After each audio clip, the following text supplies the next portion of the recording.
একজনকে দেখেছিলাম চট্টগ্রামে বাড়ি, একটা কথাও বানিয়ে বলছি না, নিজের দেখা সব। এই যে হাতের তালু, এখান থেকে আস্তে করে ব্লেড দিয়ে কেটে দেয়। এরপর একটা মেশিন আছে ওদের কাছে, ওইটা ধরে চামড়া ছোট করে ফেলে, ওই চামড়াটা ধরে টান দেবে আস্তে করে, এগুলো পুরাটা গোল হয়ে চলে আসবে। জীবিত মানুষ এতটুকু দিয়ে শেষ করে যদি বলে যান ঠিক আছে আমরা ওষুধপত্র দেই না, ওর উপরে লবণ দিয়ে দেয়। আমারে এরকম কঠিন অবস্থা করে নাই, কিন্তু আমারে টাঙিয়ে রেখেছিল, মাজায় দড়ি দিয়ে আমারে 11 ঘন্টা টাঙিয়ে রেখেছিল। আমার এদিকে চোখ বাঁধা কালো কাপড় দিয়ে, এদিকে পায়ের সাথে ডান্ডা বেড়ি দিয়া, পা হাত আবার পেছনে ডান্ডা বেড়ি দিয়ে বান্ধা, হ্যান্ড কাপ দিয়ে। নড়াচড়া করবে না, ছাতা কেটে যাবে। আমার যে কত জায়গায় কেটেছিল আল্লাহ ভালো জানে। 20, 21, 22, 23, 21, 22, 23 পুরা 3টা বছর। ওই সময় দেখেছিলাম যে ওই ছেলেটার চামড়া এখান থেকে, ওর নাম আব্দুল্লাহ, এখান থেকে তুলে আস্তে করে যখন টান দিয়েছে পোড়া চামড়া চলে এসেছে, তাও পোড়া টানা শুধু এইটুকুর। এত কষ্ট পাচ্ছিল আর এত চিৎকার দিয়ে কাঁদছিল, কিন্তু আওয়াজ তো বাইরে যাবে না মাটির নিচে। পরবর্তীতে শুনলাম যে শুধু চামড়া তুলে ছেড়ে দেয়, ওর উপরে নাকি লবণ ছিটিয়ে দিয়েছে। লবণ ওই যে মোটা যেটা, ওই মোটা লবণ দিলে কিন্তু অত বেশি যন্ত্রণা হয় না, কিন্তু পাতলা যেটা মিহি লবণ, যেটা মেশিন দিয়ে একেবারে মিহি করে ফেলে, ওই পাতলা লবণটা ছিটিয়ে দিলে দেখবেন আপনি টকবক করে পড়বে। কারণ শাস্তির যত ধরন ওই শয়তানরা সব আগে ট্রেনিং নিয়েছে, যে এখানে এখানে মারলে, এখানে এখানে জিনিস দিলে এরা সব চাইতে বেশি কষ্ট পাবে। পা এভাবে ধরে রাখবে একজন শিকল দিয়ে বেঁধে, আপনি তো নড়াতে পারবেন না, তারপরে তো নড়াচড়া করার জন্য শিকল দিয়ে বেঁধে দেয়। আর সামনে থেকে লোহার মগুর দিয়ে পিটায়, মুখ বেঁধে আসতো রাতের বেলা, পিটাতে পিটাতে অনেকজনের দেখতাম নিজেই কাহিল হয়ে গেছে। আর কত মারা যায়? আপনি আধা ঘন্টা একাধারে পিঠে এই পায়ের নিচে পিটান, দেখবেন কিছুক্ষণ পরে আপনার চোখে দেখতে পাবেন না। এর সাথে এই চোখের একটা কানেকশন আছে। শহীদ মীর কাসেম আলী রহমতুল্লাহ আলাইহি, ওনাকে যখন ফাঁসিয়ে দেওয়া হবে তার 3 ঘন্টা আগে ওনারা জানিয়েছিল কারারক্ষী যে আপনার 3 ঘন্টা পরে ফাঁসি, আপনি প্রস্তুতি নেন। উনি বলেছে কারারক্ষী ভাই এখনো তো 3 ঘন্টা আছে, আমি 2 ঘন্টা ঘুমালাম, তুমি আমার 1 ঘন্টা আগে লিখে দিও। অথচ ওনার ছেলে ওই সময় গুম হয়ে আছে, ব্যারিস্টার আরমান। এই কথা বলেন না কেন? মানে স্ত্রী ওই সময় হাসপাতালে। আরে ভাই আমাদের মতো পাগল ছাগল ছেলে না, ছেলে ব্যারিস্টার। এইরকম একটা ছেলে আজ গুম হয়ে আছে 8 বছর, জানেও না মরে গেছে না বেঁচে আছে, স্ত্রী হাসপাতালের বেডে পড়ে আছে। এরকম সংবাদ আসলে নিজের মরণের সংবাদ একদিকে, কোন আল্লাহর ওলি আছে দেশে যে সেই স্থির থাকতে পারবে বলেন? আমার রিমান্ডে নিয়ে 10 দিনের শেষের দিন অত্যাচার যা করার ওরা করেছে, শেষের দিন বলেছে যারা বলতে বলি এটা যদি না বলেন তাহলে আপনার বউ তুলে নিয়ে আনবো। আমি নরম হয়ে গেলাম। না ম্যাডাম তো অসুস্থ, সময় 7 মাস সন্তানের বয়স।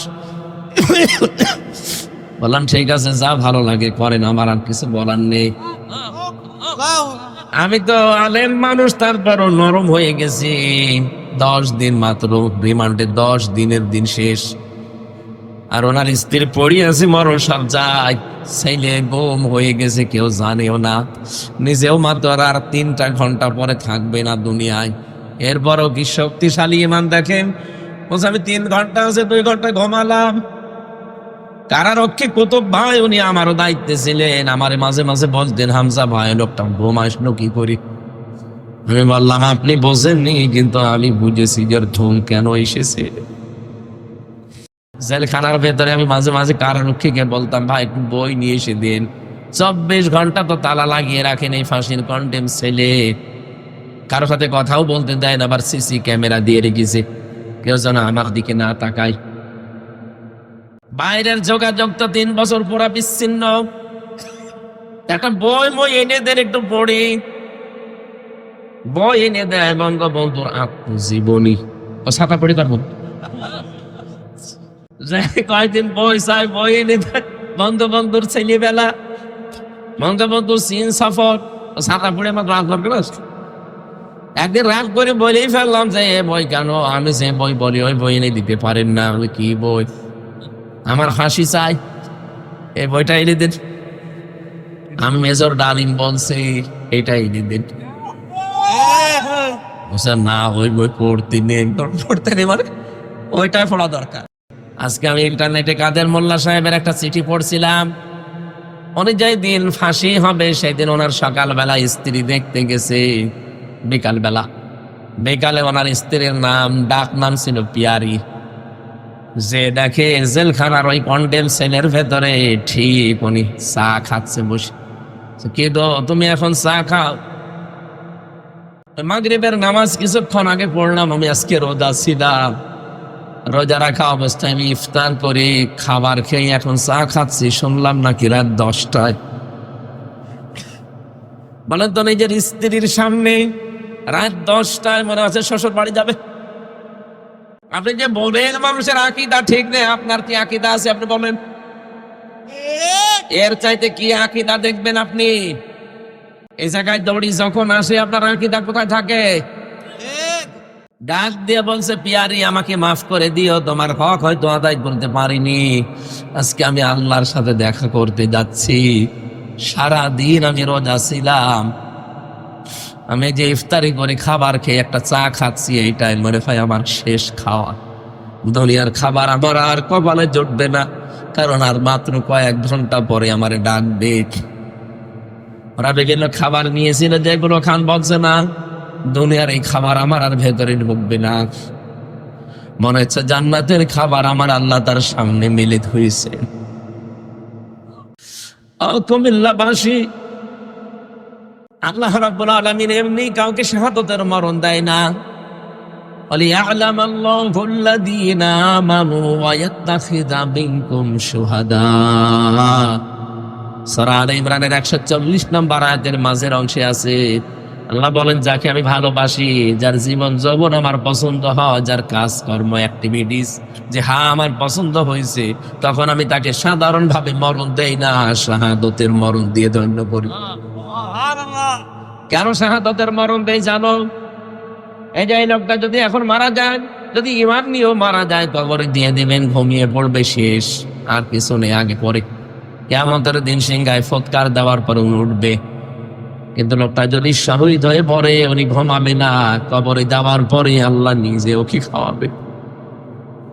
এই জন্য শহীদদের ব্যাপারে এত কড়াকড়ি কথা আল্লাহ কোরআনে। ওরা এখন ফতোয়া দেয় যে আজহারের মাহফিলে এত মানুষ হবে কোন কারণে? আরে ভাই, আপনি ডাক দিলে তো হয় না, আপনি ডাক দিলে তো কুকুরও আসে না।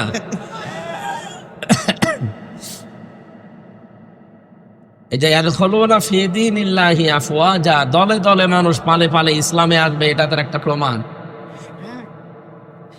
জায়গায় 14 লাখ 15 লাখ 20 লাখ মানুষ এক জায়গায় হয়, যদি টাকা দিয়ে আনা লাগে কত কোটি টাকা খরচ আপনি বলেন। ও আজহারের বাবা মা 14 বংশ বিক্রি করলেও তো একটা অনুষ্ঠান হবে না। যে 3টা 4টা অনুষ্ঠান বাংলাদেশে করা হয়েছে, 4টাতেই রেকর্ড হয়ে গেছে। আল্লামা সাঈদী রহমতুল্লাহ আলাইহি ওই সময় যখন কথা বলতেন তখন তো এরকম মিডিয়া ছিল না, এখনো মানুষ হয়তো 8-10 লাখ 20 লাখ, এখন ছাড়িয়ে যাচ্ছে। কারণ আল্লাহ প্রথমটাই দেখিয়েছি যে ইয়াদখুলুনা ফি দীনিল্লাহ আফওয়াজা, দলে দলে মানুষ দেখতে পাবেন আপনি, পালে পালে আসতেছে ইসলামের দিকে। সুতরাং এই দৃশ্যটা দেখে আমাদের এখন মনে প্রাণে একটা আনন্দের সঞ্চার হচ্ছে, বিশ্বাস হচ্ছে আল্লাহ তার কথাটা আমাদের মনে হয় সামনে দেখাবে। অনুরিয়া ফিরআউনা ওয়া হামানা ওয়া জুনুদাহুমা মিনহুম মা কানু ইয়াহজারুন।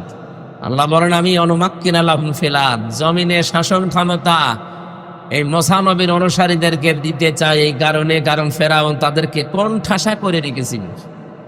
এটা হাজার হাজার বছর আগের কথা। এখন আমরা দেখতে পাই 53 বছরে একটা দলকে বাতিলরা কোণঠাসা করে রেখেছিল।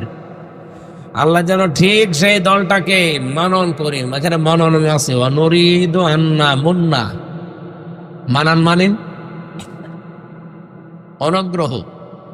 আল্লাহ বলেন আমি ইচ্ছা করলাম যে একটা অনুগ্রহ করি। আলাল্লাযীনা ইসতাদআফু ফিল আরদি, ফিরআউন যাদেরকে জমিনে দুর্বল করে রেখেছিল, আনাজআলাহুম আইম্মাতান, ওই দলকে আমি জমিনের নেতা বানিয়ে দেব। ওয়ানাজআলহুমুল ওয়ারিসিন, এবং তাদেরকে জমিনের উত্তরাধিকারী আমি আল্লাহ বানিয়ে দেব। ঠিক খাপের খাপ বাংলাদেশে মিলে যাচ্ছে। এখন যদি বলেন হুজুর আমার পক্ষে বলেন না, আপনার সাথে মেলে না, আমি বলবো কি? আপনার সাথে মিলছে, আপনার তো মিলছে না। যাদের সাথে মেলে তাদের নাম তো বলি না, এমনি মিলে যায়।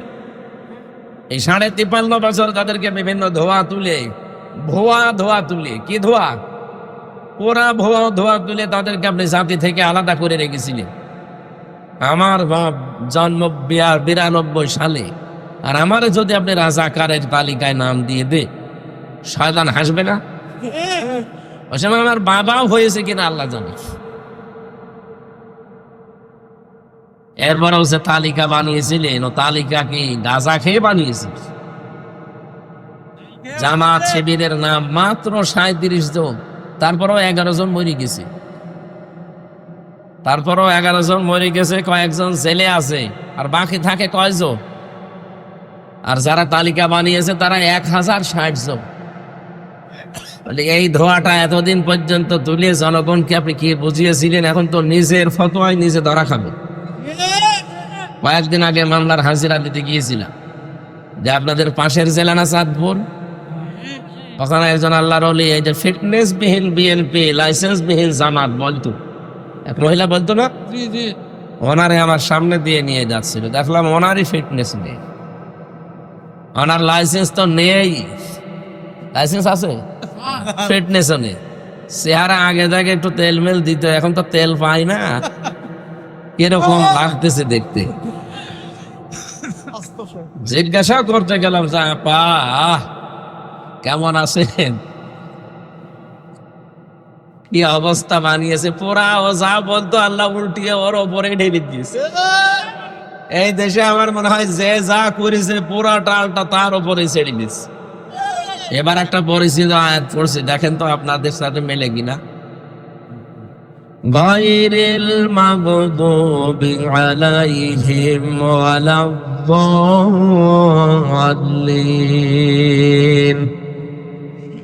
এটা শুনেছেন কোনদিন? প্রতিদিন অন্তত যদি ফরজ নামাজও পড়ে কেউ 17 বার করে পড়া লাগে। এটা প্রতিদিন 17 বার করে আয়াতটা আল্লাহকে আপনি নিজে শোনাচ্ছেন, মনে হচ্ছে আল্লাহ শুনছে, উনি জবাব এখনই দেবে।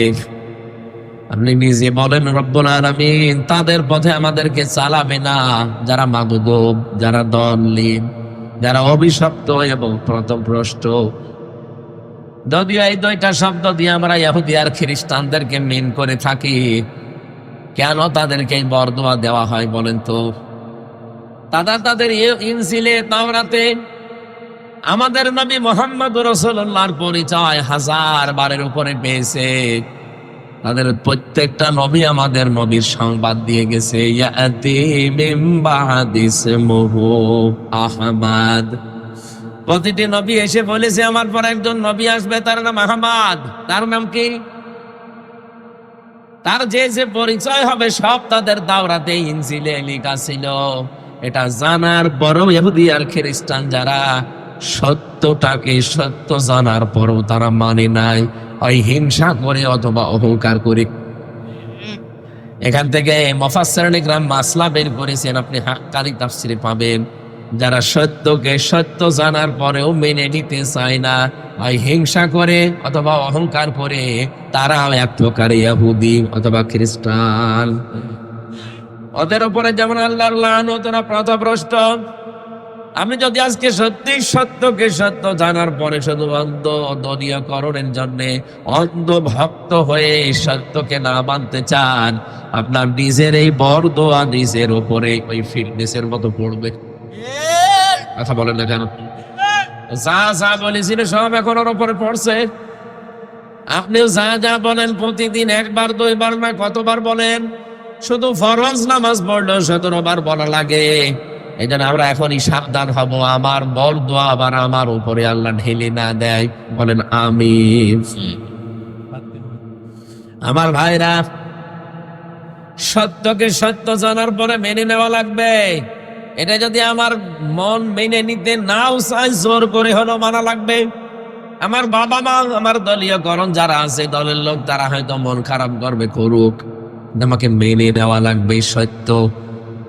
হযরত ইব্রাহিম আলাইহিস সালাম কিন্তু সত্যকে অনুসন্ধান করছিলেন। তারকা দেখে মনে করেন এইটাই আমার রব, চাঁদ দেখে মনে করেন এটা আমার রব, সূর্য দেখে মনে করছিলেন না এটা আমার বড় রব। হাযা আকবার। সর্বশেষ আমার আল্লাহ বলেন না, যেগুলো ডুবে যাচ্ছে একটাও স্থায়ী হচ্ছে না। তিনি জাতির লোককে ডাক দিয়ে বললেন, বারিউম মিম্মা তুশরিকুন, আমি তোমাদের থেকে মুক্ত, যাদেরকে তোমরা শিরিক বানাও, শরীক বানাও।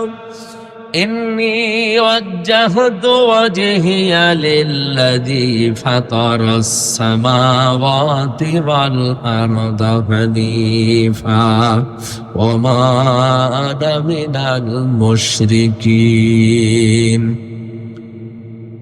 এই দোয়াটা কত বড় কঠিন দোয়া, আর আমরা সাই নামাজের দোয়া বানিয়ে চালিয়ে দিচ্ছি, অথচ এটা কত কঠিন কথা আপনি টের পেয়েছেন। যে অবশ্যই আমার এই চেহারা বলতে শুধু এইটাই না, আমার যত কিছু দুনিয়াতে আছে সব আজকে আমি ঘুরিয়ে দিলাম। এই ইন্নী ওয়াজ্জাহতুর ভেতরে এই চেহারা যেমন আছে, আপনার ক্ষমতা আছে, আপনার ছেলে মেয়ে আছে, আপনার প্রভাব প্রতিপত্তি আছে, আপনার জমি জায়গা আছে, যা আছে সব আমি ঘোরালাম আজকে। ফাতারাস সামাওয়াতি ওয়াল আরদা হানিফা, আসমান আর জমিনের উদ্ভাবক যিনি, আমি একনিষ্ঠভাবে তার দিকে ঘুরে আসলাম।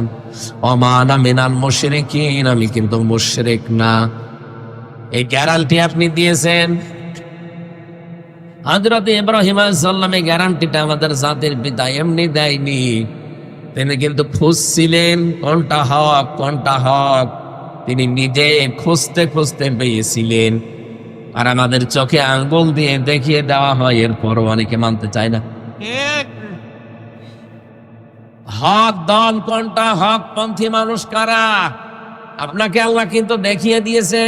আপনি কাদের অনুসরণ করবেন সেইটাও কোরআনে কারিমে আল্লাহ দিয়েছেন সূরা ইয়াসিনে, ইত্তাবিউ মাল্লা ইয়াসআলুকুম আজরা ওয়া হুম মুহতাদুন, তোমরা সবাই মিলে অনুসরণ করো। ইত্তাবিউ বহু বছর, তোমরা সবাই মিলে অনুসরণ করো। যারা তোমাদের কাছে আল্লাহর এই বাণী পৌঁছিয়ে দেয় কিন্তু উজরত চায় না, পারিশ্রমিক চায় না, 2 নম্বরে তাদের গুণ পাওয়া যাবে অহুম মুহতাদুন, তারা হেদায়েতের উপরে আছে। বাংলাদেশের দিকে তাকান, অনেকে আমরা কোরআনে কারীম প্রচার করতে গিয়ে যারা দল কষাকষি করি, যার প্রথম অর্থটা আমরা মিলাতে পারলাম না। 2টা গুণই আপনার ভেতরে থাকা লাগবে। 1 নম্বর, হয়তো আপনি হেদায়েতের পথে মানুষকে ডাকেন, ঠিক আছে, কিন্তু নিজে হেদায়েতের উপরে নেই। 2 নম্বরে, অনেকেই নিঃস্বার্থ ভাবে মানুষকে ডাকে ঠিক, হেদায়েতের উপরে নিজে নেই, কিন্তু মানুষকে ডাকতেছে হেদায়েতের দিকে। 2টাই গোমরাহ। কথা বোঝেন আমার? না বোঝেননি, আবার বলছি। আপনাকে আয়াতটা সামনে নিয়ে যাকে অনুসরণ করবেন দেখবেন এই 2টা সে মানে কিনা। ইত্তাবিউ, অনুসরণ করো তাদেরকে। মাল্লা ইয়াসআলুকুম আজরা, যারা তোমার কাছে উজরত চায় না, পারিশ্রমিক চায় না। হুম মুহতাদুন, এবং তারা হেদায়েত প্রাপ্ত। এখন হেদায়েতের উপরে থাকবে কারা, কারা হেদায়েত প্রাপ্ত, এটা আল্লাহ কিন্তু সূরা বাকারায় আগে জানিয়ে দিয়েছেন। এই যে আয়াতটা পড়লাম, এটা সূরা বাকারার আয়াত না ইয়াসিনের আয়াত? আগে আল্লাহ সূরা বাকারা দিয়েছেন না সূরা ইয়াসিন দিয়েছেন? তার মানে হেদায়েত প্রাপ্ত কারা, আপনি সূরা বাকারার 255 নম্বর আয়াত থেকে দেখবেন, ওই জায়গায় আল্লাহ সাজিয়েছেন যে এরা হেদায়েতের উপরে আছে। ওয়ালা নাবলুওয়ান্নাকুম বিশাইইম মিনাল খাউফি ওয়াল জুই ওয়া নাকসিম মিনাল আমওয়ালি ওয়াল আনফুসি ওয়াস সামারাত ওয়া বাশশিরিস সাবিরিন। লামে তাকিদ নুনে সাকিলা, আল্লাহ বলেন অবশ্যই আমি আল্লাহ তোমাদের পরীক্ষা করব। বিশাইয়্যিম মিনাল খাউফ, ভয় দিয়ে।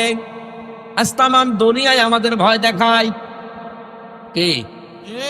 এদেশের নাস্তিকরা আমার বাম সালেমরা তো ভয় দেখাতো, এই তামাম দুনিয়ায় আমাদেরকে ভয় দেখাতো, এখনো দেখাচ্ছে।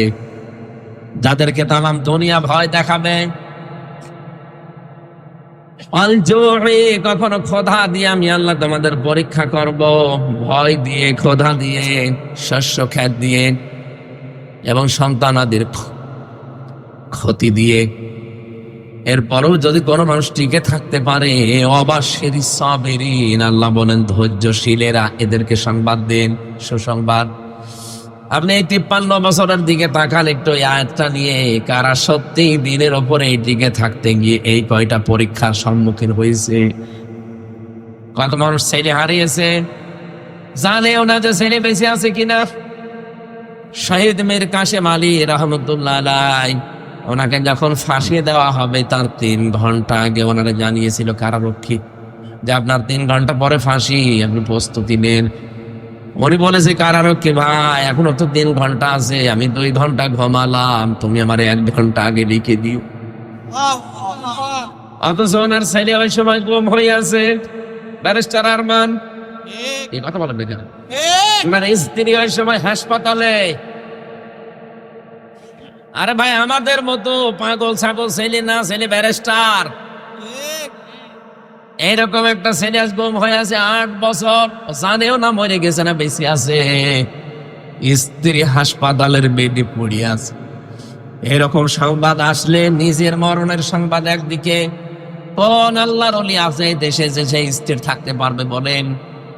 আমার রিমান্ডে নিয়ে 10 দিনের শেষের দিন অত্যাচার যা করার ওরা করেছে, শেষের দিন বলেছে যারা বলতে বলি, এটা যদি না বলেন তাহলে আপনার বউ তুলে নিয়ে আনবো। আমি নরম হয়ে গেলাম।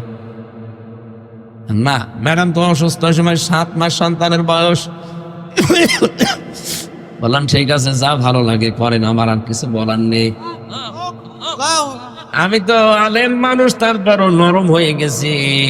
10 দিন মাত্র রিমান্ডে, 10 দিনের দিন শেষ, আর ওনার স্ত্রী পড়ে আছে মরণ সজ্জায়, ছেলে গুম হয়ে গেছে, কেউ জানেও না, নিজেও মাত্র আর 3টা ঘন্টা পরে থাকবে না দুনিয়ায়।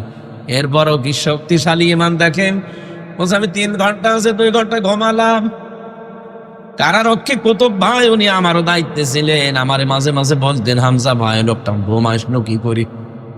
আমি বললাম আপনি বোঝেননি, কিন্তু আমি বুঝেছি যে ঘুম কেন এসেছে।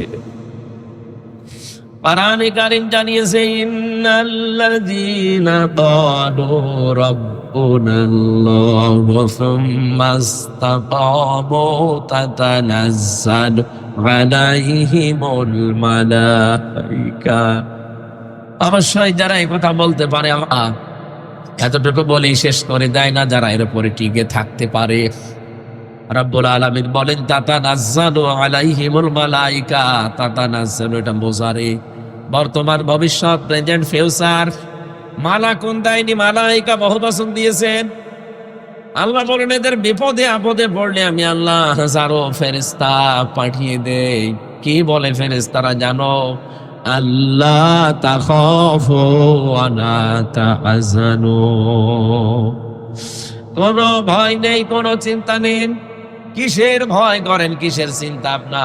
আপনার ছেলে নিয়ে চিন্তা হয় যে গুম হয়ে গেল ছেলেটা, বউ নিয়ে চিন্তা হয় যে বউ হাসপাতালে পড়ে আছে, দলীয় লোকজন নিয়ে চিন্তা হয় যে এরা অনেকে পালিয়ে বেড়াচ্ছে, অনেকে জেলে আছে, ব্যবসা প্রতিষ্ঠান নিয়ে ভয় হয় যে কি হবে এগুলো। কোনো অসুবিধা নেই, ওই যে জান্নাত দেখা যাচ্ছে চলে যান, বাকি সবগুলোর দায়িত্ব আল্লাহ নিয়ে নিয়েছে। এটা যদি ফেরেশতারা কানের কাছে না বলতো, আমার তো বিশ্বাস জীবনও ঘুম আসার কথা না, কারণ আমি তো নিজে ভুক্তভোগী। জেলখানায় সবচেয়ে বেশি চলে ঘুমের বড়ি, কারণ ওখানে কোনো কাজ নেই, তারপরও ঘুম আসে না। একটা মানুষ বছরের পর বছর পড়ে আছে কিন্তু ঘুম নেই, এটা ঘুমের বড়ি খাওয়া লাগে। আমি কত বড়ি খেয়েছি আল্লাহ জানে, আর আমি জানি। অথচ তারপর আমার বাবা মা শ্বশুর শাশুড়ি তো ধনী মানুষ, আমার স্ত্রীকে আল্লাহ যা দিয়েছে, আমার শ্বশুর শাশুড়ি, আমার মা বাবা, আমি না থাকলে ওর কোনো অসুবিধা নেই। মেয়ে আছে সময় 2টা ওগুলো নিয়ে সে ভালোভাবে আর একটা বিয়ে করে চলতে পারতো, আমার কোনো চিন্তা নেই তাদের নিয়ে, তারপরও আমার ঘুম আসতো না। 3 বছরে ফাঁসির কন্ডেম ছেলে কতদিন না ঘুমিয়ে কাটিয়েছি আমি জানি, আর আল্লাহ জানে। সারা রাত জাগা, 1 সেকেন্ড। অথচ লোকটার মাত্র 3 ঘন্টা হায়াত আছে আর 2 ঘন্টা ঘুমিয়ে গেল। কারারক্ষী বলছে ঠিক যেন ঘুমিয়েছে। আমি তাকে ডাকলাম 1 ঘন্টা আগে, কারণ 7টার সময় আমার ডিউটি, ওনার 10টায় ফাঁসি, 3 ঘন্টা মাঝে আছে। ওনারে বললাম যে মাত্র আর 3 ঘন্টা, আপনি প্রস্তুতি নেন। উনি বলছে 3 ঘন্টা অনেক সময়, আমি 2 ঘন্টা ঘুমিয়ে গেলাম। ঠিক 2 ঘন্টা ভালোভাবেই ঘুমিয়েছে। 1 ঘন্টা আগে ওনারে আমি ডাক দিলাম, স্যার উঠেন, আপনার মরণের সময় হয়ে গেছে। উনি দেখলাম ঠিক ভালোভাবে উঠলো ঘুম থেকে, গোসল করে ওযু করে 2 রাকাত নামাজ আদায় করে বলছে আমি প্রস্তুত আছি, চলেন। এটা এমনি এমনি মুখে আসার কথা না, এটা ওয়াজ করে বোঝানো সম্ভব না যদি ওই জায়গায় আপনি না যান। এই আয়াত যে বলছে যে আল্লাহর ফেরেশতা এসে তার কানের কাছে সুসংবাদ দেয় যে কাউকে নিয়ে আপনার চিন্তা নেই, কিসের ভয় আপনার, সবগুলোর দায়িত্ব আল্লাহ নিয়েছে। ওয়াবশিরু বিল জান্নাত, ওই যে জান্নাত, ওর সুসংবাদ গ্রহণ করেন। আল্লাতি কুনতুম তুআদুন, যার ওয়াদা আল্লাহ করেছে, নাহানু আউলিয়াকুম ফিল হায়াতিদ দুনিয়া, দুনিয়ায় আপনাদের বন্ধু আমরা ছিলাম, ওয়াফিল আখিরা, আখিরাতেও থাকবো। ওয়ালাকুম ফিহা মা তাশতাহি আনফুসুকুম ওয়ালাকুম ফিহা মা তাদউন। এমন জান্নাতে প্রবেশ করাবো যেখানে চাওয়ার আগে জিনিস পাওয়া যায়। পৃথিবীতে এমন কোন বাগান আছে যে বাগানে প্রবেশ করলে চাবেন তার আগেই পাওয়া যাবে? না, নেই। চাবেন এরপরও দেরি হবে। আল্লাহ বলেন জান্নাত এমন ভাবে আমি বানিয়েছি আমার মুমিন বান্দা বান্দীদের জন্য যে চাওয়ার আগেই পাওয়া যাবে। আপনি চাবেন, মনের ভেতরে শুধু কামনা আসবে, সঙ্গে সঙ্গে সামনে চলে আসবে। কেন এটা জানো? নুজুলাম মিন গফুরির রহিম, এটা দয়াময় আল্লাহর পক্ষ থেকে একটা বিশাল মেহমানদারি। বলেন সুবহানাল্লাহ। আমি যেটা বোঝাতে চাচ্ছিলাম এ পর্যন্ত এসে, আল্লাহ পাক বলেন এইভাবে যারা বিপদে আপদে পড়ে, ছেলে হারিয়েছে, মেয়ে হারিয়েছে, সম্পদ হারিয়েছে, ব্যবসা প্রতিষ্ঠান হারিয়েছে, সব কিছু হারানোর পরেও যে মানুষগুলো হাসি মুখে, দেখবেন হাসি মুখ তাদের। এত কিছু যে হারিয়ে গেল, আমার তো কিছুই হারায়নি, তারপরও আমার চিন্তায় শেষ নেই। আর ওদের সব হারিয়ে গেল, এরপরেও চেহারার দিকে তাকালে মনে হয় যে কিছুই হারায়নি, নিশ্চিন্তে বসে আছে। আজকে আমি ইন্টারনেটে কাদের মোল্লা সাহেবের একটা চিঠি পড়ছিলাম। উনি যেই দিন ফাঁসি হবে সেই দিন ওনার সকালবেলা স্ত্রী দেখতে গেছে, বিকালে ওনার স্ত্রীর নাম, ডাক নাম ছিল পিয়ারি। যে দেখে জেলখানার ওই কন্ডেম সেলের ভেতরে ঠিক উনি চা খাচ্ছে বসে। কে গো, তুমি এখন চা খাও? মাগরিবের নামাজ কিছুক্ষণ আগে পড়লাম, আমি আজকে রোজা ছিলাম, রোজা রাখা অবস্থায় আমি ইফতার করে খাবার খেয়ে এখন চা খাচ্ছি, শুনলাম নাকি রাত 10টায়। বলেন তো, নিজের স্ত্রীর সামনে রাত 10টায় মনে হচ্ছে শ্বশুর বাড়ি যাবে। আপনি যে বলেন মানুষের আকীদা ঠিক নেই, আপনার কি আকীদা আছে আপনি বলেন? এর চাইতে কি আকীদা দেখবেন আপনি? এই জায়গায় দৌড়ি যখন আসে আপনার আকীদা কোথায় থাকে?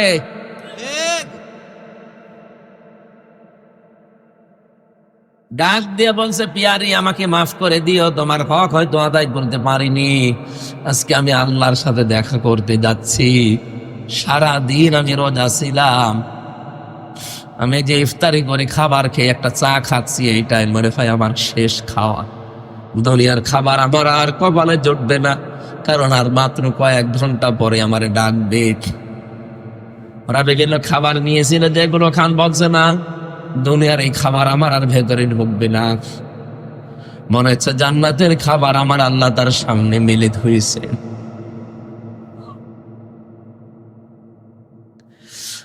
কুমিল্লাবাসী, আল্লাহ রাব্বুল আলামিন এমনি কাউকে শাহাদাতের মরণ দেয় না। ওয়ালিয়া'লামাল্লাহু আল্লাযীনা আমানু ওয়া ইয়াত্তাখিযা মিনকুম শুহাদা। সূরা আলে ইমরানের 140 নম্বর আয়াতের মাঝের অংশে আছে, আল্লাহ বলেন যাকে আমি ভালোবাসি, যার জীবন যৌবন আমার পছন্দ হয়, যার কাজকর্ম অ্যাক্টিভিটিস যে হ্যাঁ আমার পছন্দ হয়েছে, তখন আমি তাকে সাধারণ ভাবে মরণ দেই না, শাহাদতের মরণ দিয়ে ধন্য করি। কেন শাহাদতের মরণ দেই জানো? এই যে এই লোকটা যদি এখন মারা যায়, যদি ইমান নিয়েও মারা যায়, কবরে দিয়ে দিবেন, ঘুমিয়ে পড়বে, শেষ, আর কিছু নেই আগে পরে। কিয়ামতের দিন সিংহায় ফৎকার দেওয়ার পর উনি উঠবে। কিন্তু লোকটা যদি শহীদ হয়ে পড়ে, উনি ঘুমাবে না, কবরে যাওয়ার পরে আল্লাহ নিজে ওকে খাওয়াবে। এই জন্য শহীদদের ব্যাপারে এত কড়াকড়ি কথা আল্লাহ কোরআনে দিয়েছেন। যারা শহীদ হয় তাদেরকে মৃত বলাও যাবে না। ولا تقولوا لمن يقتل في سبيل الله أموات بل أحياء ولكن لا تشعرون। রব্বুল আলামিন সূরা বাকারার ভেতরে জানিয়েছেন যারা শহীদ হয় তাদেরকে মৃত বলবা না, যে মরে গেছে না, এরা মরে না, এরা জিন্দা, তোমরা বোঝো না। তাই মানুষ যেহেতু মুখ দিয়ে কথা বলে, এই জন্য আল্লাহ মুখের উপরে নোটিশ দিয়েছেন। মুখের পরে মানুষ যেহেতু দেমাগ দিয়ে চিন্তা করে, এই জন্য আল্লাহ দেমাগের উপরে নোটিশ দিয়েছেন। ওয়ালা তাহসাবান্নাল্লাযীনা কুতিলু ফি সাবিলিল্লাহি আমওয়াতা বাল আহইয়াউন ইনদা রাব্বিহিম ইরযাকুন। সূরা আলে ইমরানের 169 নম্বর আয়াতে আছে, ধারণাও করবা না যে আমি আল্লাহর জন্য যারা জীবন দেয় ওরা মরে গেছে, ধারণাও করবা না, বলা তো যাবেই না মুখ দিয়ে, ধারণাও করবা না। কারণ কি? কারণ তারা জীবিত এবং তারা আমি আল্লাহর কাছে রিজিক পাই।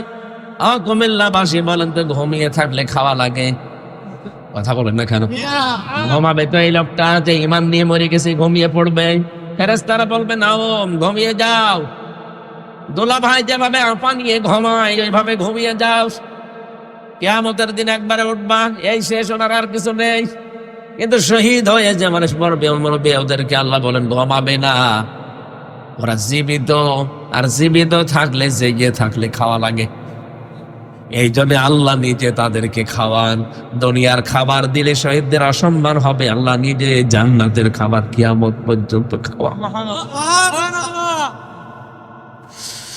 শহীদের খাবার খেলে মানুষের যে কি তৈরি হয়, রক্ত কি, মানুষ খাবার খেলে কয়েকটা জিনিস ভেতরে তৈরি হয়। এক নম্বরে খাবার খেলে পিত্ত রস তৈরি হয়। খাবারের নির্যাস দিয়ে আমরা কিন্তু যে নির্যাসটা বের করি খাবার থেকে, চুষে চুষে ওটা দিয়ে আল্লাহ নির্যাস বানায়, পিত্ত রস। ওটা এত দামি, পারায় কারিমে বিজ্ঞান প্রমাণ করেছে। এর ভেতরে যে খাবার যতক্ষণ থাকবে, ওই পিত্ত রস ওই নালী দিয়ে, ওই নাড়ি দিয়ে আস্তে আস্তে ফোঁটা ফোঁটা পড়তে থাকবে। যতক্ষণ খাবার পেটে আসে পড়বে, ওটা হজম হবে। খাবার যখন পেটে না থাকবে, আপনার ওই পিত্ত রসের ওই থলিটা হঠাৎ আল্লাহ নিজের পক্ষ থেকে বন্ধ করে দেবে। আল্লাহ এটা বোঝাতে চেয়েছেন যে আমি কিন্তু অপচয় করি না। এটা যেহেতু দামি জিনিস, আমি অপচয় করি না। আমি শুধু ফতোয়া দিয়ে শেষ করে দেইনি, আমি দেখিয়েছি যে আমি অপচয় করি না।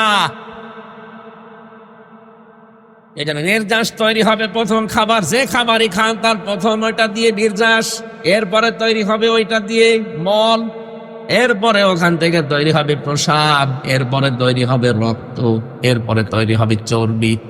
বিভিন্ন জিনিস অর্গান তৈরি হতে থাকে এর ভেতরে। এই মাথা থেকে শুরু করে পা পর্যন্ত 70,000 তার আছে।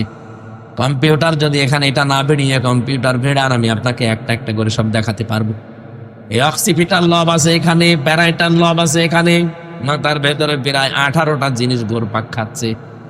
এক একটা জায়গায় প্রায় 6টা করে জিনিস আছে। কেউ চিন্তা করে, কেউ দুঃখ করে, কেউ আনন্দ করে, এক একটা জিনিস এখানে আছে। কেউ দেখে। রব্বুল আলামিন বলেন খাবার খাবার পরে রক্ত যেহেতু তৈরি হবে, এই রক্তগুলো শরীরে ছড়িয়ে যাবে, তখনই আপনি বল পাবেন। রক্ত যদি ছড়িয়ে না যায় তাহলে আপনার বল পাবেন না। মানুষের খাবার খেলে রক্ত তৈরি হয়। এই জন্য শহীদ যারা, এরা যেহেতু খাবার খায় তাহলে রক্ত লাগবে। এটার প্রমাণ দিয়েছেন হযরত হামজার জীবনীতে। আমি তার জীবনী পড়িতে গেছি, তিনি শহীদ হওয়ার প্রায় 30 বছর পরে তার কবর ভেঙে গিয়েছিল।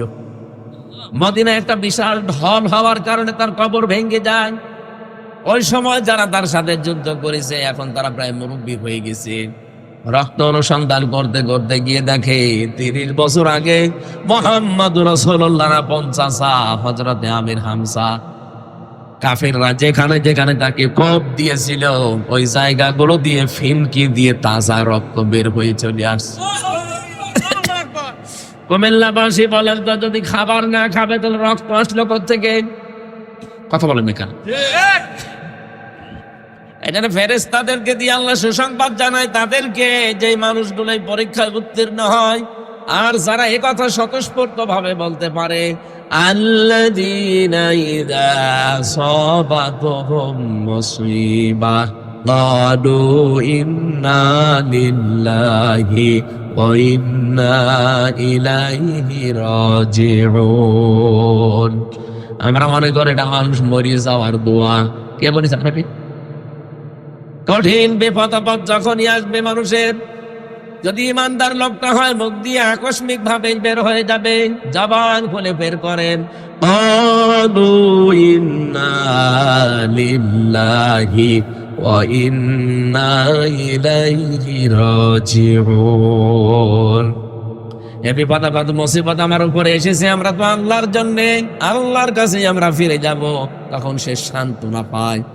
আরে ভাই, বিপদে আপদে কঠিন মুসিবতে যদি কোনো একটা অবলম্বন আপনি পান, দেখবেন একটা আলাদা অনির্বচন সুখ পাওয়া যায়। জেলখানার ভেতরে আমি মাঝে মাঝে কারারক্ষীকে বলতাম, ভাই একটু বই নিয়ে এসে দিন। 24 ঘন্টা তো তালা লাগিয়ে রাখেন এই ফাঁসির কন্ডেম ছেলে, কারোর সাথে কথাও বলতে দেয় না, আবার সিসি ক্যামেরা দিয়ে রেখেছে, কেউ যেন আমার দিকে না তাকায়। বাইরের যোগাযোগ তো 3 বছর পুরা বিচ্ছিন্ন। একটা বই এনে দেন, একটু পড়ি। বই এনে দেয় বঙ্গবন্ধুর আত্মজীবনী, ও ছাপা পড়ি পারবো কয়েকদিন বই চাই, বই এনে দেয় বঙ্গবন্ধুর ছেলেবেলা, বঙ্গবন্ধুর চীন সফর, ছাতা পড়ে আমার রাগ করবে। একদিন রাগ করে বলেই ফেললাম যে এ বই কেন, আমি যে বই বলি ওই বই এনে দিতে পারেন না। আমি কি বই, আমার হাসি চাই, এই বইটা এনে দেন। আমি মেজর ডালিম বলছি এটা এনে দেন। না ওই বই পড়তে নেই, পড়তে নেই মানে ওইটাই পড়া দরকার। ওখানে ভেতরে তো টাকা চলে না, চলে সিগারেট। সিগারেটের প্যাকেট দিলে বিভিন্ন জিনিস পাওয়া যায়। এক হিন্দু কারারক্ষী, ওর তো আর ইমান নেই, ওর নাম ছিল সুব্রত বালা। এরপরে আরো কয়েকটা হিন্দু আমার দায়িত্বে ছিল, দেবদুলাল, অসিত কুমার, আরো নাম আমার মনে। 3 বছর একাধারে খালি হিন্দুই পেতাম, তো এই কারণে মনে আছে না। এরকম একজন পেয়েছিলাম, ও সাতক্ষীরার ওদিকে করে বাড়ি যেন। এর তো আর আল্লাহ রসুল বলে কোনো চিন্তা ভাবনা নেই, ওর দুনিয়াকে মজা নিল এই ধান্দায় আছে। পরে একদিন বললাম, শোনেন কাছে তো তাকানো যাবে না, সিসি ক্যামেরা আছে, এক কাজ করেন, এটিএম আজহারুল ইসলাম আছে ওই যে পাশের বিল্ডিং এ, আপনি ওনার কাছে গিয়ে বলবেন যে আমির হামজা কিছু বই চেয়েছে, যদি বইগুলো দেয় আপনি একটু চুরি করে আমারে দিয়ে যাবেন, কারণ আমি জানি যে ওনার কাছে বই আছে। পরবর্তীতে উনি বই পাঠিয়েছে আমারে চুরি করে। কারাগারে রাত দিন জাইনাব আল গাজালির বলেছে আমির হামজারে বড় বেটা ভালো করে পড়তে। আমি 1 বার 2 বার নাই, 3 বছরে প্রায় 7 বারের উপরে বইটা শেষ করেছি। কয়েকটা মহিলার ঘটনা ওখানে লেখা আছে যে তাদের ইমান কি। জাইনাব আল গাজালি একজন মহিলা, তার যে ইমান এবং তার ভাইয়ের যে ইমান পুরাটা বড়দামার মনে মনে মাঝে মাঝে নিজের তৃপ্তি আসতো। আল্লাহ, একজন মহিলা মানুষ যদি এরকম পরীক্ষা দিতে পারে, আমি একজন পুরুষ মানুষ যখন একটু শান্তি পেতাম। এরপরে পাঠিয়েছিল প্রোডাক্টিভ মুসলিম, এটা অনেক সুন্দর বই, যারা পড়াশোনা করেন জ্ঞান অর্জন করতে চান বইটা কিনে নেবেন। প্রোডাক্টিভ মুসলিম, পারিবারিক জীবন থেকে আন্তর্জাতিক জীবন পর্যন্ত পুরোটা সাজানো আছে। এটা একটা তৃপ্তি পেতাম বইগুলো পড়লে। আল্লাহ পাক বলেন এই যে ঈমান যাদের আছে এদেরকে পরীক্ষা করলে এই মানুষগুলো তৃপ্তি পায়, তৃপ্তির স্বরে তখন বলে আমরা তো আল্লাহর জন্য যারে যা হয়ে যায় যাক, আমরা তো আল্লাহর জন্য আল্লাহর কাছেই ফিরে যাব।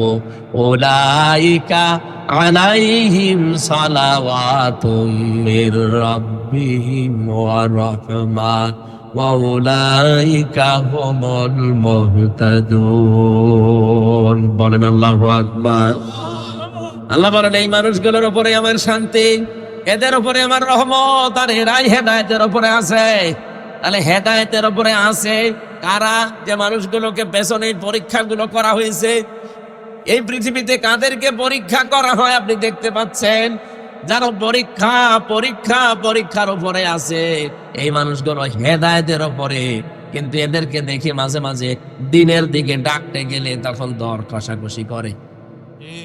কথা বোঝেন আমার? আয়াতের দুইটা বিধানই আপনাকে মানা লাগবে। আপনি ডাকবেন, পরিশ্রম করবেন, উজরত চাইবেন আল্লাহর কাছে। 2 নাম্বার, আপনাকে হেদায়েতে থাকতে হলে ওই পরীক্ষাগুলো দেওয়া লাগবে।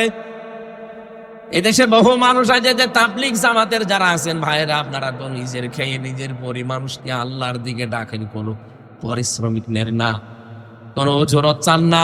কিন্তু হেদায়েতের উপরে থাকতে গেলে অবশ্যই আপনাকে কোরআন দিয়ে মানুষকে ডাকা লাগবে। আপনি মন খারাপ করলেও আমার সাথে কথা তুলে ধরা লাগবে, কারণ দাওয়াত দেওয়ার সিস্টেমই হচ্ছে কোরআন দিয়ে। ইয়া আইয়ুহার রাসূল বাল্লিগ মা উনজিলা ইলাইকা মির রাব্বিক, হে রাসূল আপনি মানুষকে পৌঁছিয়ে দেবেন কি?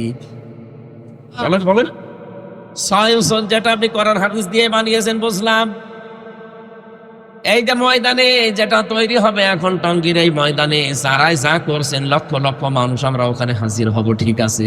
কেন এই ঘোষণা দেওয়া যায় না যে শুধু সহিহের উপরে বয়ান হবে না, পুরা কোরআনের উপরে বয়ান করবে? এখানে যে আলেম এখানে যাবে, যে আয়াত চায় ওই আয়াত তাকে দিয়ে দেন, ওই আয়াতের উপর স্টাডি করে গবেষণা করে সে আলোচনা করবে।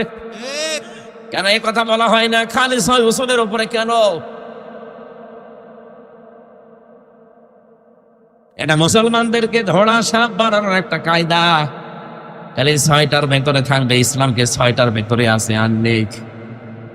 এই জন্য আমরা চাই আগামীতে যারা বিশ্ব ইজতেমায় যাবে ওখানে যত আলেম চাই, ভালো ভালো আলেম আছে, যে আলেম যে আয়াত চায় ওই আয়াতের উপরে তাকে বলবেন যে 10 দিন 15 দিন আপনি লেখাপড়া করেন, এক একটা আয়াত থেকে নতুন নতুন তথ্য বের করে পড়া কোরআন কেন্দ্রিক আলোচনা ওখানে আমরা চাই।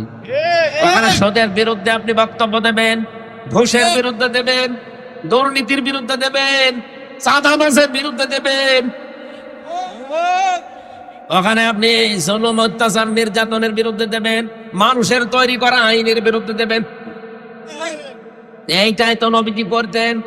আপনি কোন তাবলীগ করেন? তাবলীগে তো এইটা যে আমার সামনে চাঁদাবাজি হবে আর আমি বলবো যে যা করছে করুক, লা ইলাহা ইল্লাল্লাহ। আজকে সকালে যশোরে 50 লাখ টাকা চাঁদা চেয়েছে, দেয়নি, তাকে কি পিটাচ্ছে দেখলাম। এটা তো ফেরেশতারা করছে না, অবশ্যই কোনো মানুষই করছে। একটা দলের সভাপতির নাম সেখানে এসেছে, আমি নাম নাই নিলাম। অনেকে মনে করছে এত গোপনে চাঁদাবাজি করি তারপরও ধরি ফেলে কি করি। আরে বেটা, গোয়েন্দা বিভাগের খবর রাখেন। আমি নিজে দেখেছি ওদের যে মেশিন ওরা যা বসিয়ে রেখেছে বাইরের দেশ থেকে নিয়ে এসে। আপনি মনে করেন আমি 12:30টার সময় গেলাম নারায়ণগঞ্জের বন্দরে চাঁদা চাইতে, কেউ জানে না, মিডিয়া জেনে ফেললো কি করে আর গোয়েন্দারা জানলো কি করে। আরে ভাই, রিমান্ডে নিজে দেখেছি, সত্যি কথা যে কোরআন শরীফ সামনে আমি বলছি, আপনি পায়খানায় বসে বসে কি করেন তা ওরা দেখতে পায়।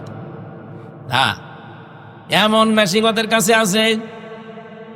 ওই জালেমরা ইসরায়েল থেকে নিয়ে এসেছিল, সেটা তারা নিয়ে যেতে পারেনি, এখন যারা দায়িত্ব আছে তারা ব্যবহার করছে।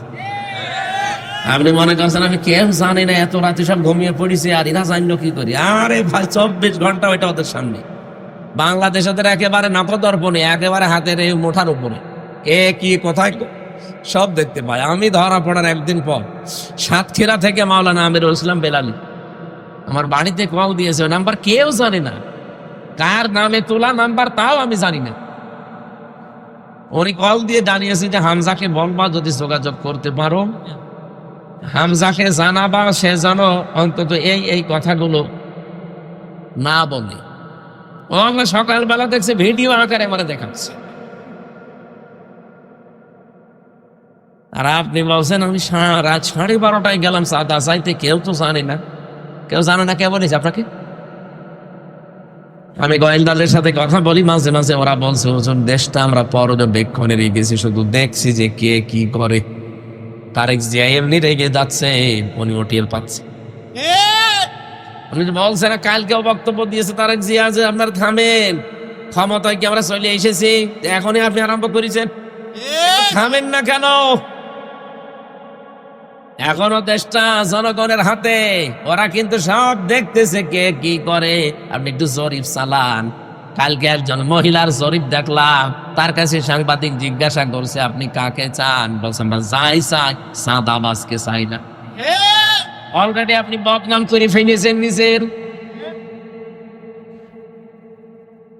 আর আপনি বলেন না বাবা শাহজালাল, মদের কাছে কুত্তা বিড়াল সব হালাল।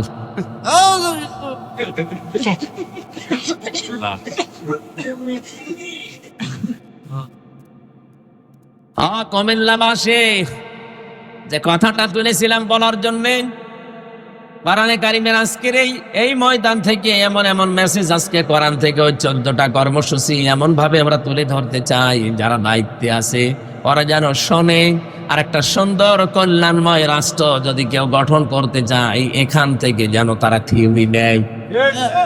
মানে থিওরি গুলো আমার বানানো না, আল্লাহ নিজে বানিয়েছেন, তাও 27 বছর নবীকে তার গবেষণাগারে বসিয়ে নিজে শিখিয়েছেন। এখানে সরাসরি শিক্ষককে, ছাত্রকে, নবী মুহাম্মদ রাসূলুল্লাহ সময় লেগেছে 2 দিন 5 দিন না। পিএইচডি করতে, গবেষণা করতে, আমরা দেখি এমফিল করতে সব মিলে মাত্র 5 থেকে 7 বছর লাগে। 2 বছর এমফিলে, 5 বছর পিএইচডি, 7 বছরে একটা বিষয়ের উপরে পুরা নখদর্পণ এসে যায়। আল্লাহ বলেন আমি 27 বছর নিজে শিক্ষক হয়ে আমার নবীকে শিখিয়েছি। একটা রাষ্ট্র যদি কল্যাণময় করতে হয়, এগুলো মাস্ট বি লাগবে। আমরা সেই কোরআন থেকে কথা বলতে চাচ্ছি, চলে যাবেন নাকি? ইন্না হাদাল কুরআনা ইয়াহদি লিল্লাতী হিয়া আকওয়াম। আল্লাহ পাক বলেন অবশ্যই এই কোরআন একটা সঠিক এবং সুন্দর মজবুত হেদায়েতের পথ তোমাদেরকে নির্দেশনা দেয়। ওয়ায়ুবাশশিরুল মুমিনিনা আল্লাযীনা ইয়া'মালুনাস সালিহাতি আন্না লাহুম আজরান কাবীরা। নবী আপনি সুসংবাদ দিতে পারেন ওই মুমিনদেরকে যারা ভালো ভালো কাজ করে দুনিয়ায়, উত্তম পুরস্কার আমি আল্লাহ তাদের জন্য রেখে দিয়েছি। বলেন সুবহানাল্লাহ। ওয়ান্নাল্লাযীনা লা ইউমিনুনা বিল আখিরাহ, যারা আখিরাতে বিশ্বাসী না, কিয়ামতে জবাব দিতে হবে, এই বিশ্বাস যাদের ভেতরে নেই, ওয়া'তাদনা লাহুম আযাবান আলীমা, তাদের জন্য যন্ত্রণাদায়ক শাস্তি আল্লাহ রেডি করে রেখেছেন। আল্লাহ আযাবান পর্যন্ত শেষ করে দিতে পারতেন, আলিমা দিলেন কেন? এমন আযাবের ধরন আমি আয়াতের তাফসীর অন্য আয়াতের সাথে মিলিয়ে দেখেছি। এত কঠিন আযাব আল্লাহ দেবেন যে চামড়া পোড়াটা খসিয়ে ফেলবেন। লাওয়াহাতুল লিল বাশার, আল্লাহ পাক বলেন লা তুবকি ওয়ালা তাদার, লাওয়াহাতুল লিল বাশার। এই জাহান্নামে ফেলে দেওয়ার পরে এই মানুষটাকে আস্তেও ছাড়বে না, আবার ছেড়েও দেবে না, এতে চামড়া আগে পুরা খসে যাবে। এই পৃথিবীতে যত কঠিন ঘর হোক, আমি রিমান্ডে একটা ঘর দেখেছিলাম মাটির নিচে, যেখানে নিয়ে ওরা নখ তুলে ফেলে মানুষের। আমাকে নিয়ে গিয়েছিল ওখানে 9 দিনের দিন, মেশিন পত্র বের করেছে, আমার সামনে রেখে দিয়ে বলছে এগুলো হাতের আর পায়ের নখ তুলি আমরা। কথাবার্তা শুনলে বুঝতাম যে ও মানুষ না পুরাটা জানোয়ার। মানে কথাবার্তার এরকম ধরনই আলাদা। আমি যে একজন মাওলানা মানুষ, আমার মা তালিক দুলি গালি দিত, তাহলে সাধারণ মানুষ মিলে কি করতো? ও জানে যে হাফেজ, কোরআনের হাফেজ, একজন মাওলানা, একজন মুফতি মানুষ, তারপরও আমার মায়ের নাম ধরে, বাপের নাম ধরে কি গালি গালা, অথচ সব বিসিএস ক্যাডার। বলেন তো এরকম সাধারণ মানুষ যদি আমার সামনে যারা সাধারণ মানুষকে নিয়ে যেত, কি কান্নার আওয়াজ পেতাম। মাঝে মাঝে দেখতাম যখন হাত পায়ের নখ তুলে নিয়ে আসতো, কি কান্না, ওর কান্না দেখে আমি নিজে অজরে কাঁদতাম। একজনকে দেখেছিলাম চট্টগ্রামে বাড়ি, একটা কথাও বানিয়ে বলছে না, নিজের দেখা সব। এই যে হাতের তালু, এখান থেকে আস্তে করে ব্লেড দিয়ে কেটে দেয়, এরপর একটা মেশিন আছে ওদের কাছে, ওইটা ধরে চামড়া ছোট করে ফেলে, ওই চামড়াটা ধরে টান দেবে আস্তে করে, এগুলো পুরাটা গোল হয়ে চলে আসবে। জীবিত মানুষ এতটুকু দিয়ে শেষ করে যদি বলে যান ঠিক আছে আমরা ওষুধপত্র দেই না, আবার ওর উপরে লবণ দিয়ে দেয়।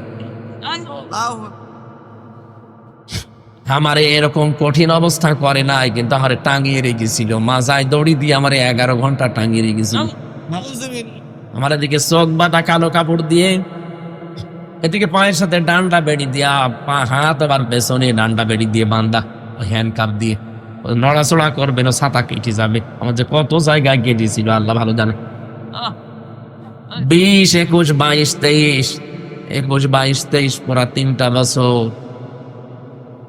ওই সময় দেখেছিলাম যে ওই ছেলেটার চামড়া এখান থেকে, ওর নাম আব্দুল্লাহ, এখান থেকে তুলে আস্তে করে যখন টান দিয়েছে পোড়া চামড়া চলে এসেছে, তাও পোড়া টানা শুধু এইটুকু।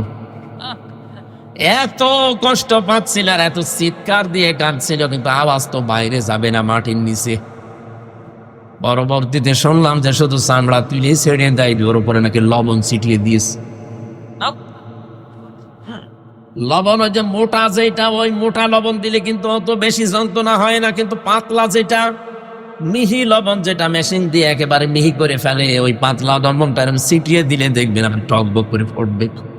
কারণ শাস্তির যত ধরন ওই শয়তানরা সব আগে ট্রেনিং নিয়েছে, যে এখানে এখানে মারলে, এখানে এখানে জিনিস দিলে এরা সব চাইতে বেশি কষ্ট পাবে। পা এভাবে ধরে রাখবে একজন শিকল দিয়ে বেঁধে, আপনি তো নড়াতে পারবেন না, তারপরে তো নড়াচড়া করার জন্য শিকল দিয়ে বেঁধে দেয়, আর সামনে থেকে লোহার মগুর দিয়ে পিটায়। মুখ বেঁধে আসতো রাতের বেলা, পিটাতে পিটাতে অনেকজনের দেখতাম নিজেই কাহিল হয়ে গেছে। আর কত মারা যায়? আপনি আধা ঘন্টা একাধারে পিঠে এই পায়ের নিচে পিটান, দেখবেন কিছুক্ষণ পরে আপনার চোখে দেখতে পাবেন না। এর সাথে এই চোখের একটা কানেকশন আছে। আমি লাব্বাহাতুল বাশারের কথা বলতে যে পর্যন্ত এসেছি, আল্লাহ বলেন এমন এক ঘরে ওরে প্রবেশ করাবো, ঢুকতে দেরি, আগে চামড়া খুলে পোড়াটা বের হতে দেরি হবে না। তো একেবারে এতটুকু চামড়া খুলতে এই ঝামেলা, পোড়া চামড়া যদি খুলে যায় কেমন লাগবে দৃশ্য বলেন তো। এর নাম আলিমা, এইটার নাম আলিমা। এই চামড়া পোড়াটা শেষ, এবার নতুন চামড়া আবার লাগাবে। আল্লাহ পাক বলেন আবার ওইভাবে করবো, পোড়াটা খুলবো, আবার নতুন করে লাগাবো। কেন জানো? যেন শাস্তির তীব্রতা বাড়তেই থাকে। একবার পোড়া চামড়া খুলে আবার যদি লাগানো যায়, ওটা যে কত তীব্র যন্ত্রণা বাড়বে, যার লাগাবো সেটের হবে। সূরা নিসার ভেতরে আল্লাহ আয়াতগুলো দিয়েছেন। রব্বুল আলামিন বলেন, নবীজিকে আমি নিয়ে গেলাম এই মাসের 27 তারিখে, বহু অত্যাচার জুলুম নির্যাতনের ভেতরে, বিশেষ করে তার চাচাটা মারা গেল, তার স্ত্রী খাদিজাতুল কুবরাকে আমি তুলে নিলাম। 2টা বড় বড় ছায়া তার মাথার উপর থেকে আমি আল্লাহ তুলে নিয়েছি। নবীজি মানুষ তো, এই হিসাবে তিনিও দুর্বল হয়ে পড়লেন। রব্বুল আলামিন তাকে সান্ত্বনার বাণী দিয়ে বললেন, লিনুরিয়াহু মিন আয়াতিনা, আপনাকে আমি নিয়ে আসছি আমার কাছে, আমার নিদর্শন দেখাবো। মেরাজের ঘটনার ভেতরে যে শিক্ষা আছে, আমার ঘটনা বলা উদ্দেশ্য না। ওনাকে নিয়ে গেলেন, আল্লাহ 27টা বছর রাখলেন, বিভিন্ন নিদর্শন দেখালেন, জান্নাত জাহান্নাম, পুলসিরাত, হাউজে কাউসার, যত কিছু আছে, মিজানের পাল্লা সব দেখিয়েছেন। আল্লাহ পাক বলেন, নবী দাঁড়ান, আপনাকে আজ একটা নতুন জায়গায়, আপনি যেহেতু হিজরত করা লাগবে, নতুন একটা রাষ্ট্রের প্রধান হবেন আপনি। আপনাকে রাষ্ট্রপ্রধান হতে হলে 14টা কাজ পরিবার, সমাজ আর রাষ্ট্রে করতে পারলে রাষ্ট্রটা কল্যাণময় রাষ্ট্র হবে। 1 নম্বরে আমি আল্লাহর ইবাদত দিয়ে আপনি আরম্ভ করবেন, কারণ আমি যেহেতু বানিয়েছি সবাইকে, এটা সবাইকে বোঝাবেন। ইলা কালিমাতিন সাওয়াইন বাইনানা ওয়া বাইনাকুম আল্লা না'বুদা ইল্লাল্লাহ ওয়া লা নুশরিকা বিহি শাইআ ওয়া লা ইয়াত্তাখিযা বা'দুনা বা'দান আরবাবান মিন দুনিল্লাহ ফাইন তাওয়াল্লাউ ফাকুলু আশহাদু বিআন্না মুসলিমুন। সূরা আলে ইমরানের 65 না 64 নাম্বার আয়াতের ভেতরে আছে রব্বুল আলামিন বলেন, আপনি ডাক দেবেন ইহুদি খ্রিস্টান মুশরিক যারা আছে, যারা কিতাব পেয়েছে আসমানি, তাদেরকে আপনি ডাক দিয়ে বলেন, আসো আল্লাহর বান্দারা, আমরা তিনটা কথার উপরে একমত হই। এক নম্বরে, আমরা আজকে থেকে আল্লাহ বাদে আর কারো ইবাদত করব না। ইহুদিদের দিকে তাকান, তারা আল্লাহ একজন আছে এই কথা বিশ্বাস করে। খ্রিস্টানদের দিকে তাকান, তারা আল্লাহ একজন আছে এই কথা বিশ্বাস করে। আমি মুসলমানের চাইতে ইহুদির অনেক মেয়েকে দেখেছি বাইরের রাষ্ট্রে, তারা এত বেশি পর্দা মেনটেন করে। বাইরের দেশগুলোতে যখন যায়, সিঙ্গাপুর, মালয়েশিয়া, থাইল্যান্ড, এই সমস্ত জায়গায় যারা ইহুদি আছে, বিশেষ করে ইহুদিদের আমি দেখেছি তাদের বউ খাস পর্দা করে, এমনকি হাত মোজা, পা মোজা পরা, সামনে আবার ওই যে দেওয়া, জিলবাব দেওয়া, 3-4টা ছেলে মেয়ে চারপাশে, এত পর্দা মেনটেন করে। লোকটা ওর পাশে যে স্বামী বসে আছে, স্বামীর এত বড় বড় দাড়ি, মাথায় পাগড়ি বাঁধা, এত বড় জব্বা গায়ে, আমার মতো দেখলে মনে হবে একেবারে কোনো আলেম হবে, অথচ ইহুদি। আল্লাহ একজন আছে, ওরাও বিশ্বাস করে, কারণ ওরা ইসলামী, ওদের উপরে যে তাওরাত নাজিল হয়েছে ওইটা ওরা বিশ্বাস করে। পরবর্তীতে ওই যে পরিবর্তন হয়েছে এইটা ওরা মানতে চায় না, বলে না যা হয়েছে এইটাই। অথচ ওর ভেতর ওরা নিজেদের মন মতো করে সাজিয়ে নিয়েছে। ইনজিলের ভেতরে ওরা সাজিয়েছে নিজের মন মতো করে। কোরআনটা সাজাতে পারে না, এই কারণের দায়িত্ব সরাসরি নিয়েছে কে? রব্বুল আলামিন বলেন, ওদেরকে ডাক দিয়ে বলেন যে আল্লাহ বাদে কারো ইবাদত করা যাবে না, আমরা আল্লাহর সাথে কাউকে শরীক করব না, আল্লাহ বাদে আমরা কাউকে একে অপরকে রব বলে মানব না। যদি এই তিনটা বিষয়ের উপর একমত হতে পারেন তাহলে সাথে নিয়ে কাজ করবেন। যদি এর উপরেও তারা মুখ ফিরিয়ে চলে যায় যে না আপনাকে মানি না, ফাইন তাওয়াল্লাউ ফাকুলু শাহাদু বিআন্না মুসলিমুন, তাহলে আপনি ঘোষণা দেন যে না আমি মুসলমান, তোমাদের সাথে আমিও আর নেই। ডক্টর মোহাম্মদ ইউনূস দায়িত্বে যেহেতু আছেন, উনি একজন মুসলমান। কি এই দেশে 18 কোটি মানুষ, আমরা 96% আমরা মুসলিম, বাকি অন্যান্য জাতি আছে মাত্র 4%।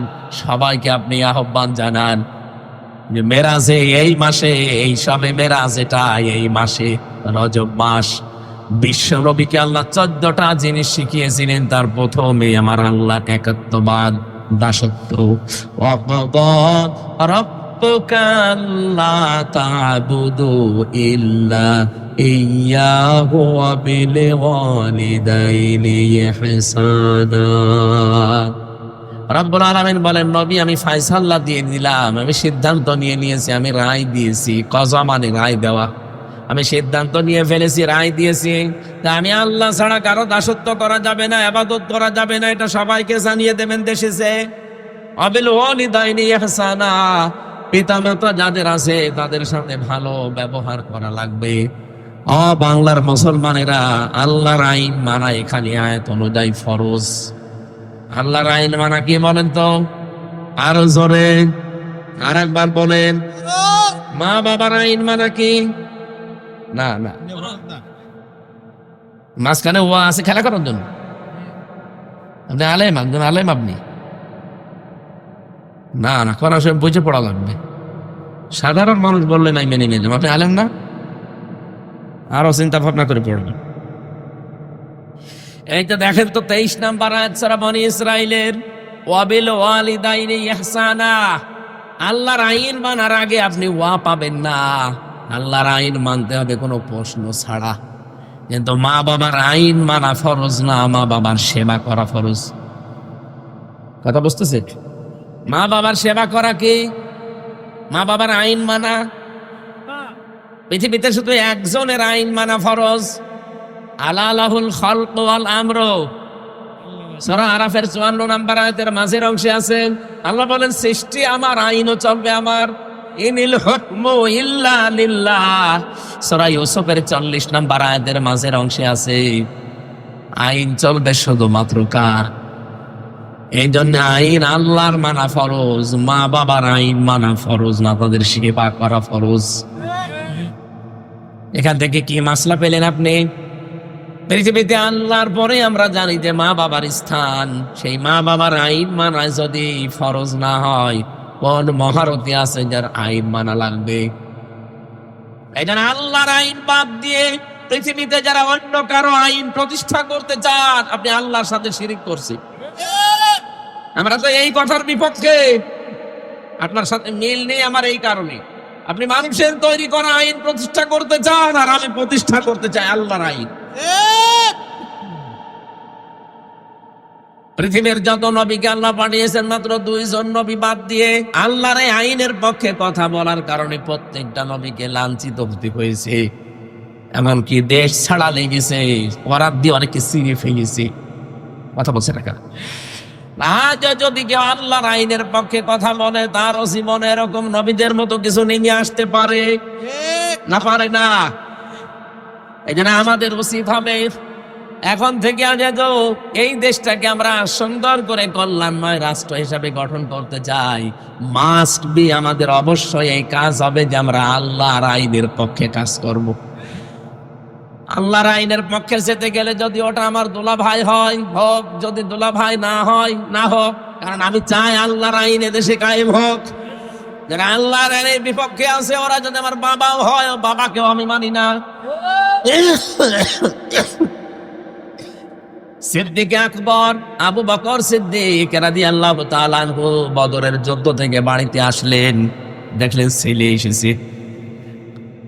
হযরত আবু বকর ছেলে ডাক দিয়ে বলেন, বাবা আমি কিন্তু যুদ্ধে তোমাকে আমি 3 বার পেয়েছিলাম, তোমার কল্লা কেটে ফেলতাম, কিন্তু আমি করি নাই, তুমি আমার বাবা, এই জন্য।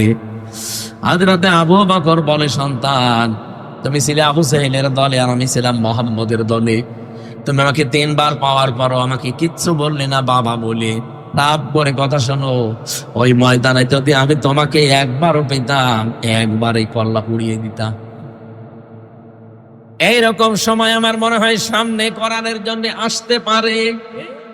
এক কথা বলছেন, আল্লাহ ছাড়া আমরা কারো আইন মানি না।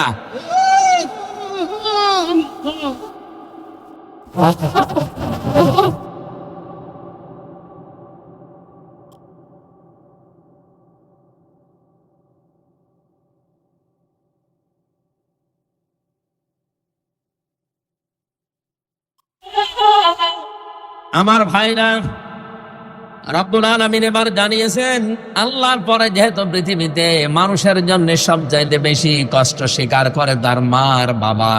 বিজ্ঞান এখন প্রমাণ করছে, আমাকে দুনিয়ায় দিয়ে আসতে গিয়ে, এই পৃথিবীর মুখ দেখাতে গিয়ে আমার মা 57 ইউনিট কষ্ট সহ্য করেছে। অথচ যত শক্তিশালী পুরুষ হোক, সর্বোচ্চ 45 ইউনিট কষ্ট যদি কাউকে দিতে পারেন ও মরে যাবে, ওকে বাঁচাতে পারবেন না। কত? 45 ইউনিটের বেশি মানুষ কষ্ট সহ্য করতে পারে না। কিন্তু যদি কেউ 57 ইউনিট কষ্ট সহ্য করে আমার দুনিয়ায় মুখ দেখিয়েছে, তিনি আমার মা। এই জন্য ভালো ব্যবহার করা লাগবে মায়ের সাথে। আগে নবীজিকে সাহাবী প্রশ্ন করলেন, ভালো ব্যবহার পাওয়ার হকদার কে? নবীজি বললেন মা, এরপরে মা, এরপরে মা, এরপরে বাবা। কোন হাদিসে পেয়েছি 4 বার নবী মায়ের নাম বললে 5ম বার বাবার নাম বলেছেন। এই জন্য আমাদের উচিত হবে, আজ হাজারো জেলাতে দেখতে পাচ্ছি, আমরা কুমিল্লাতেও দেখছি বৃদ্ধাশ্রম বানাচ্ছে অনেকে, অথচ বৃদ্ধাশ্রম বানানো জায়েজ নেই, হারাম। একটা সন্তান তার মা বাবাকে সাথে রাখবে না, বৃদ্ধাশ্রমে পাঠিয়ে দেবে, তো এরকম সন্তান জন্ম না দেওয়াই ভালো ছিল। কয়েকদিন আগে নীলফামারী গিয়েছিলাম, নীলফামারী জেলা কিশোরগঞ্জ থানা, একটা বৃদ্ধাশ্রমে আমাকে নিয়ে গেল দেখার জন্য। যে দেখি এইদিকে 25 জন, এইদিকে 25 জন বসে আছে, আর বাবা ওদের চোখের দিকে তাকিয়ে দেখতে পেয়েছি ওরা সল সল করে কাঁদছে। প্রত্যেকটা মার বাবার দিকে তাকিয়ে আমার মনে হচ্ছে ওরা সন্তানের জন্য বরদোয়া দিচ্ছে। আরে ভাই, ওদেরও তো আমার মতো ছেলে আছে। দুইজনের সাথে কথা বললাম, একজন বলছে আমার ছেলে বিসি, আর একজন বলছে আমার ছেলে আমেরিকায় থাকে। কিন্তু আজ আমি বৃদ্ধাশ্রমে, এই কারণে আমার বৌমা আমাকে মেনে নিতে পারে না, সহ্য করতে পারে না। শুধুমাত্র ওই বৃদ্ধাশ্রমের মার বাবা এরা না, এখানে বহু মানুষ আছে যাদের বৌমা তাদেরকে সহ্য করতে পারে না।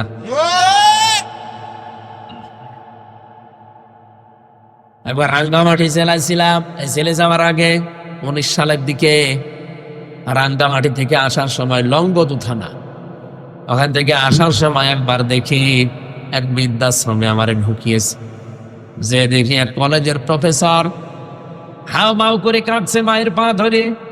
কি হয়েছে মা, আপনি কি করেন? বলে আমি কলেজের একজন অধ্যাপক, প্রফেসর। আমার মাকে আমি আজ 3 মাস আগে এখানে রেখে গেছি। মা আমারে বলছে, বাবা আমি যখন মারা যাব তখন তো এই মাথার উপরে যে ফ্যান আছে এই ফ্যানটা ঘুরিয়ে পাল্টিয়ে নতুন ফ্যান লাগাবি। মা বলছে, আব্বা। ছেলে বলছে, মা তুমি তো মরিয়ে যাবে কয়েকদিন পরে, আমার ফ্যান আমি নতুন করে পাল্টিয়ে দেবো কেন? মা বলে, আমি দেখলাম এই 3 মাসে এদের বারবার বলার পরও ফ্যান এরা পাল্টিয়ে দেয় না। আমার তো মন ডেকে বলছে, তুই আমার সাথে যা করলি কিছুদিন পরে তোর ছেলে তাই করবে। তোরা তো বৃদ্ধাশ্রমে রেখে গেল বলে তোর তো আর ফ্যান ছাড়া ঘুম হয় না, কারণ ছোটবেলা থেকে আমি তোর বাতাস দিয়ে দিয়ে ঘুম পাড়াতাম। তোরা যখন রেখে যাবে তখন তো তোর ঘুম আসবে না, তোর কষ্ট হবে। আগে থেকেই তোর আমি সতর্ক করলাম। হঠাৎ দেখলাম ওর মা ওর হাতের উপরেই মরে গেল। হাও মাও করে কেঁদে বলছে, হুজুর এই দোষ শুধু আমার একা, এই দোষ আমার বোর। 3 মাস আগে থেকে আমার মা আমাকে বলছে, বুড়ি বাড়ি থাকলে আমি তোমার ভাত খাবো না। আমার 2টা ছেলে আছে, তাদের মুখের দিকে তাকিয়ে আমি কিছু বলতেও পারি না। বাধ্য হয়ে এখানে রেখে গিয়েছিলাম তারে। শেষ পর্যন্ত আজকে মা আমার মারা গেল। দুনিয়ায় এখন নাম ধরে ডাকার মতো আমার আর কেউ নেই।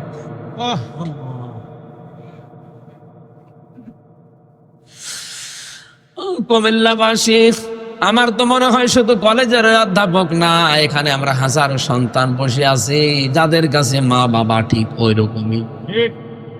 কথা বলে 5টা ছেলে, অথচ এক ছেলের বাড়িতেও খাবার হয় না, আলাদা করে রান্না করা লাগে বুড়ির।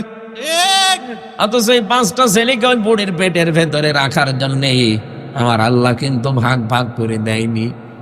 5টাকে সে একা পেটে নিয়েছে। 5টা ছেলে মিলে একটা মাকে রাখতে পারে না। হাজারো সন্তান কিন্তু আমরা ধরা খেয়ে যাব। আরে ভাই, আল্লাহ নিজের পরে মা বাবার নাম দিয়েছে, উনি আন্দাজে দেয়নি, বুঝে শুনি দিয়েছে। কারণ আল্লাহ জানে যে আমার পরে সব চাইতে বেশি কষ্ট করে ওর জন্য ওর মা আর বাবা। 25 বছর, 26, 27, 28 বছর পর্যন্ত আমার পেছনে শ্রম দিল এই 2জন। হঠাৎ ধরে পরের একজন মেয়ে এসে আমার দখল করে নিল, মা বাবা ডিলেট। আমি কি বেশি বললাম? এরকম পরিবার দেশে নেই।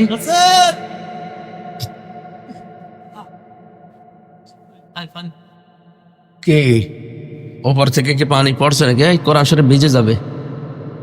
এটা সরান সরান সরান। ওরে আল্লাহ রে, কি জোরে পড়ে।